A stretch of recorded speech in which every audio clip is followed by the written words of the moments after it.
In a world where everyone believes that childhood should be the happiest and most carefree stage of a person's life, unforeseen situations happen. Nothing can shock and horrify more than a cold-blooded and brutal murder committed by a child. In this video, we have collected for you examples of the most dangerous children serving time behind bars. The crimes are shocking and perplexing. Matthew Moulinas, 17 years old.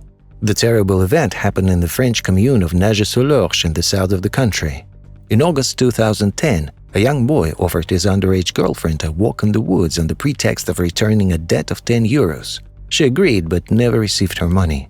Matthew Moulinas tied the girl to a tree and raped her with a vibrator found in her parents' room. The victim thought the ruthless teenager would kill her here, but her phone rang. That, in a way, saved the girl. After all, she survived. The court kept the teenager in custody for 4 months before passing sentence. All this time, Matthew Moulinas was diagnosed and treated in a specialized treatment facility. He was eventually released with a few conditions. He would continue to undergo treatment, and he would permanently leave the commune of Nage-sur-l'Orge and move elsewhere to attend boarding school. Moulinas stood out at school as a rebel. He constantly bragged about his drug use, robbing pharmacies, and poor academic performance. The teenager had to get rid of his bad habits in a new place and learn to control his anger. But it later turned out that the judge's leniency was a huge mistake. On November 11, 2011, Matthew and 13-year-old schoolgirl Agnes Marine went for a walk in the woods, where everything went according to the same scenario as a year ago, but this time with a continuation. Matthew stabbed his companion several times with a knife, doused the body with gasoline, and set it on fire. The event resonated with the public. A wave of dissatisfaction with the educational institution which took in a teenager convicted of rape swept across the country. This became a precedent for new regulations of the French government. Now, children with criminal records cannot enroll in any school unless they tell the principal in detail about their crimes. On June 28, 2013, Marine Moulinas was sentenced to life in prison with no possibility of appeal for both rapes as well as murder. Sexual preoccupation is often the cause of offenses. John Caithness, 16. In March 2009, a 16-year-old with a dubious reputation as a rebel and Satanist posted an online ad offering sexual favors in exchange for money. ABC News radio reporter George Weber, 47, responded to the offer, and as a result of correspondence, the interlocutors came to the following agreement. For $60, the teenager will tie up the man and will strangle him, simultaneously having oral sex with him. Of course, the situation in itself is a violation of the law, but not even on the part of the teenager, but rather on the part of a successful adult male. However, the March evening of 2009 ended in a irreparable tragedy. Reporter George Weber was found dead in his own apartment. An investigation was launched which revealed the correspondence of a man with a 16-year-old teenager. Its contents immediately made John Caithness the first suspect in the case, but the young man denied his premeditated motives. According to Caithness's recollection, when he went to Weber's home, the man gave him alcohol and cocaine. At one point, the man pulled out a blade to free himself from the duct tape that was wrapped around his arms and legs, but the teen, high on substances, panicked and during a brief struggle with Weber, stabbed him several times in the neck. Covered in blood, the boy changed into clean clothes found in the apartment and fled the scene. But the autopsy and toxicology results completely destroyed the teenager's story. Weber was killed not by a single stab to the neck, but by multiple stab wounds, more than 50 in number. The reporter's legs were tightly bound and his pants were down. On his hands were found signs of a fight. He tried to the last to stop his killer. Neither Caithness nor Weber had traces of any substances in their system. The brutal teenage killer was sentenced in 2010 to 25 years in prison without parole. Strangely, the previous two as well as the following individual are linked in one way or another to the cult of Satan. Luke Mitchell, 15 years old. This case is the longest trial in Scotland with a single defendant, and it is also the longest sentence in Scotland awarded to a juvenile. On June 30, 2003, 14-year-old Jodie Jones was brutally murdered. The girl had left the house that unfortunate evening telling her parents she was going to meet her boyfriend, Luke Mitchell. Adults without colleges let Jodie go for a walk, because the teenagers met not the first months and their relationship could be called successful. But this time, the girl did not return home. Her parents became worried and called the police. The search began, in which Luke also took part. He also found the body of 14-year-old Jodie. She was found with no clothes on, bound and with her body mutilated. Although details were not made public, the judge in charge of the case stated that he had never seen anything more horrific.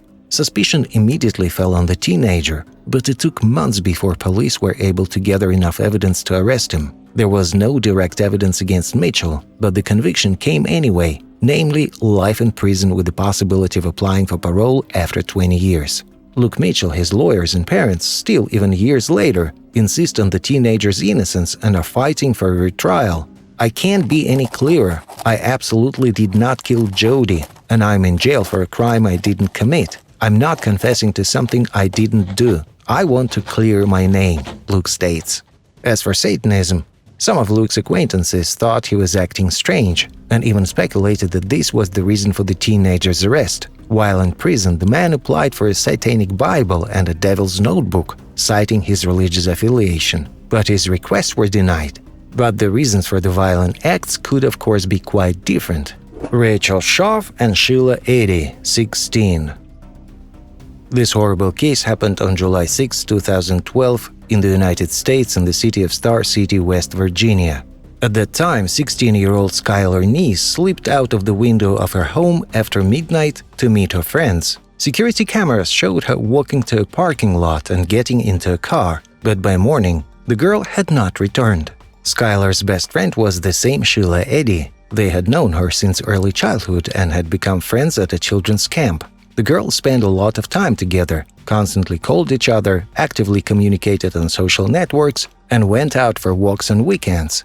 But later in their friendship appeared a third person, Rachel Schof, and gradually Sheila began to distance herself from Skylar, getting closer to her new friend. That ill-fated night out was supposed to be an act of reconciliation between the girls. At least that's what Skylar thought.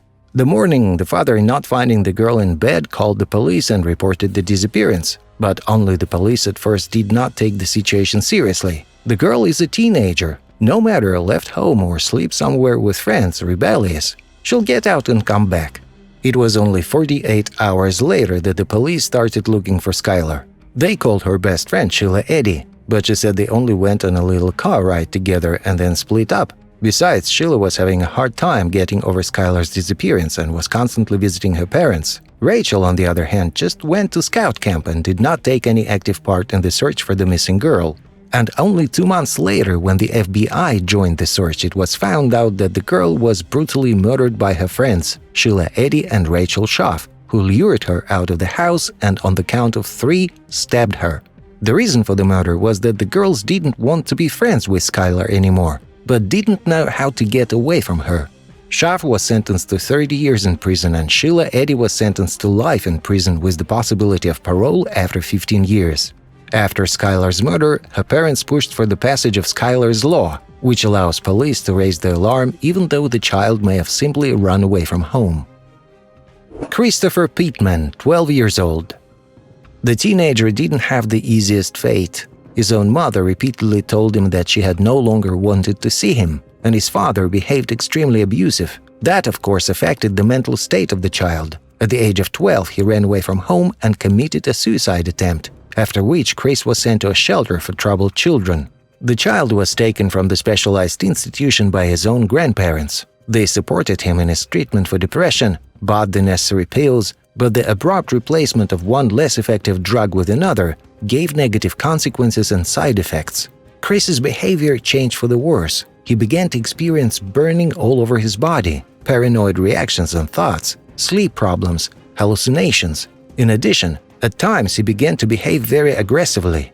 And on November 28, 2001, when Christopher's grandfather scolded him for bad behavior, the boy took a gun at night and killed his guardians, and then took all the money, weapons, dog, set the house on fire, and made a getaway in the car of the murdered grandfather. He wasn't a very good driver, so the car got stuck and the child was picked up by the police. At first, Christopher claimed he was kidnapped, but later still confessed to the murders, adding that the guardians got what they deserved. His excuse was a medication prescribed by a doctor. According to the results of the examination, it turned out that the boy was indeed prescribed too high a dose, and although Christopher complained to the doctor about the side effects, he did nothing. Nevertheless, on February 15, 2005, Pittman was found guilty and sentenced to 30 years in prison, which was later reduced to 25. Natsumi Tsuji, aged 11. On June 1, 2004, Japanese schoolgirl Satomi Mitarai left an offensive comment to her classmate on an internet site. The girl was later found dead at school. That same day, a teacher at Akubo Elementary School in Sasebo noticed that 2 female students were missing during recess. Concerned, she announced their names over the school loudspeaker and asked the missing to return to class. A short while later, one of them returned, but she was covered in blood. The teacher went to look for the other and found the body of 12-year-old Satomi Mitarai. Her throat had been slit and her hands were covered with wounds caused by a paper knife. Medics who arrived with the police could do nothing as it was too late. The girl bled to death from her injuries. The 11-year-old murderer confessed all by herself, saying, "I did a bad thing, I'm sorry. At first she claimed that she had no motive to kill her classmate. But after further questioning, she admitted that the murder was provoked by the very offensive comment mocking her appearance. The girl's name was kept secret for a long time, as under Japanese law, no one is allowed to disseminate information about juvenile delinquents.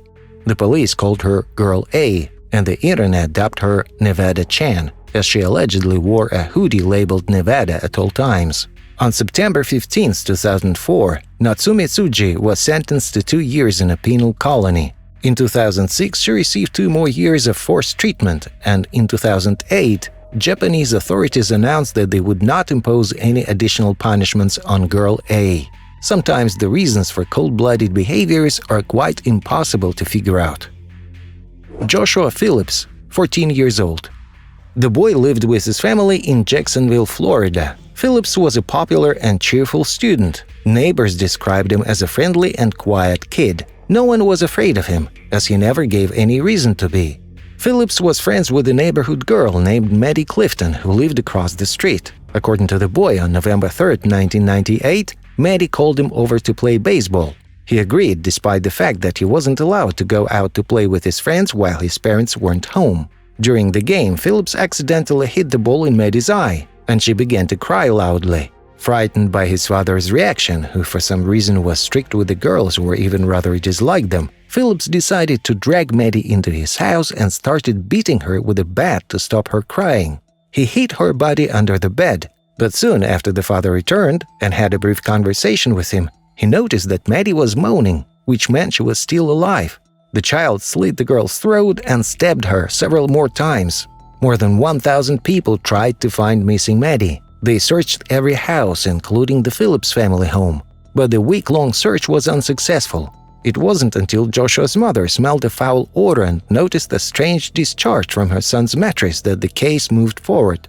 A foot popped out of the bed frame. Joshua's mother immediately ran out of the house and reported everything to the police. Phillips killed the girl and then slept over her rotting corpse while the search for the missing toddler was underway. The teenager was apprehended the same day during a lesson at school and then sentenced to life in prison. If Joshua had been an adult at the time of the trial, he would have faced the death penalty. Ilya Tatarinov, 16 years old. This case happened very recently in St. Petersburg, Russia. On the afternoon of April 30, 2023, a 13-year-old schoolgirl left home for a masterclass at a cafe. The modest red-haired girl was raised in a creative family of a fashion designer mother and was in 7th grade at an art school. After the class, a buddy, an aspiring actor and 9th grader 16-year-old Ivan, wrote to her. Unexpectedly, he invited her to a picnic in the woods. He said that their mutual friend, 15-year-old Alina, would be there, and Nika trusted. In the dark woods near Pargolovo, the older guys began to jokingly shoot an interview with her. But at one point, Ivan snuck up behind Nika and on camera beat her with a hammer and then threw her into a dug grave, buried, shook himself off, and went home to prepare for lessons at school as if nothing had happened. The killer, after the crime, also sent texts to her parents, tried in every possible way to cover his tracks and give himself time to think over the consequences of the heinous act. The teenager's parents went on vacation. Therefore, he calmly returned home, where he watched the video of the girl's execution, after which he began to describe the crime in his Telegram channel. It was there, to his small audience of only 17 people, that Ilya Tatarinov described what had happened and confessed what he had done. I was a sociopath and never loved anyone, and all this ended on the night from Sunday to Monday. I killed Veronica, my acquaintance, confessed the young killer. I killed her with several hammer blows to the head and then strangled her to death.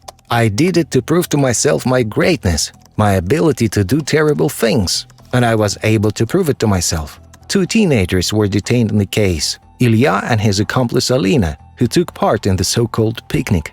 At the moment, they are both under investigation. They face from 8 to 20 years in prison or even life imprisonment. Stories about the most dangerous children in detention suggest how important it is to pay attention to the behavior and emotional state of young people. It is necessary to create a safe and supportive environment where every child can get help and resources to solve their problems, as well as develop in a constructive, all-round way. It is important to make attempts to prevent these horrible situations from happening. Thank you for watching.